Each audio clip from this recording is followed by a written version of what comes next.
বাংলাদেশের সাবেক প্রধানমন্ত্রী শেখ হাসিনাকে আন্তর্জাতিক অপরাধ আদালত বা আইসিসিতে বিচারের মুখোমুখি করতে ব্রিটিশ পররাষ্ট্রমন্ত্রীকে চিঠি দেওয়া হয়েছে। পাশাপাশি বাংলাদেশের ছাত্র আন্দোলনে হত্যা ও সহিংসতার জন্য জাতিসংঘের নেতৃত্বে পূর্ণাঙ্গ ও স্বাধীন তদন্তের দাবি জানানো হয়েছে। বুধবার ব্রিটিশ পররাষ্ট্রমন্ত্রী ডেভিড লেমিকে এক চিঠিতে এসব দাবি জানায় যুক্তরাজ্যের মানবাধিকার সংগঠন জাস্টিস ফর বাংলাদেশ। সংগঠনটির পক্ষ থেকে চিঠিতে বলা হয়, বাংলাদেশে আন্দোলনরত ছাত্রদের ওপর গণহত্যা হয়েছে এবং তা তৎকালীন বাংলাদেশ সরকারের নির্দেশে। ক্ষমতাচ্যুত বাংলাদেশি শাসকের আদেশের বাইরে এই হত্যাকাণ্ড সংগঠিত হয়েছে এমন কোনো প্রমাণ নেই।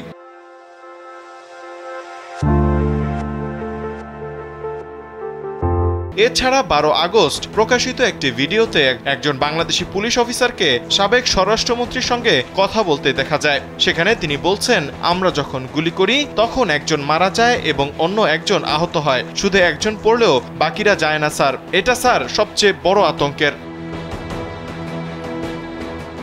এছাড়াও সাবেক প্রধানমন্ত্রী শেখ হাসিনা দেশ ছেড়ে পালিয়ে যাওয়ার আগ পর্যন্ত সশস্ত্র বাহিনীকে প্রাণঘাতী অস্ত্র ব্যবহার করে যাওয়ার জন্য আহ্বান জানিয়েছিলেন এমন প্রমাণ রয়েছে। তৎকালীন বাংলাদেশ সরকারের কর্তা ব্যক্তিরা এই মানবতা বিরোধী অপরাধের জন্য দোষী হতে পারেন। এছাড়া শেখ হাসিনার শাসনামলে 600 জনেরও বেশি ব্যক্তি গুমের শিকার হয়েছেন। বাংলাদেশের তৎকালীন সরকার গোপন নাটক ও নির্যাতনের অস্তিত্ব নিয়ে ধারাবাহিকভাবে মিথ্যা বলেছে। এ ধরনের গোপন টর্চার সেলের অস্তিত্ব নিশ্চিত হওয়া গেছে। শেখ হাসিনা বাংলাদেশ থেকে পালিয়ে যাওয়ার পর 6 আগস্ট এসব গোপন টর্চার সেল থেকে ফিরে এসেছেন অনেকে, দিয়েছেন তাদের ওপর নির্যাতনের লোমহর্ষক বর্ণনা। তারা এখন বেআইনি অপহরণ, জোরপূর্বক গুম এবং নির্যাতনের মতো মানবতার বিরুদ্ধে অপরাধ সম্পর্কে প্রমাণ সরবরাহ করতে পারেন।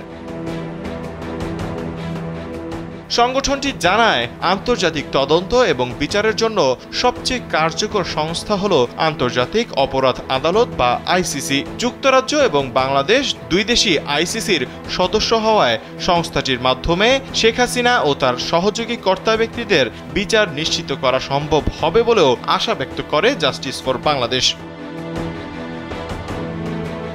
তৌহিদুল ইসলাম তারেক, কালবেলা।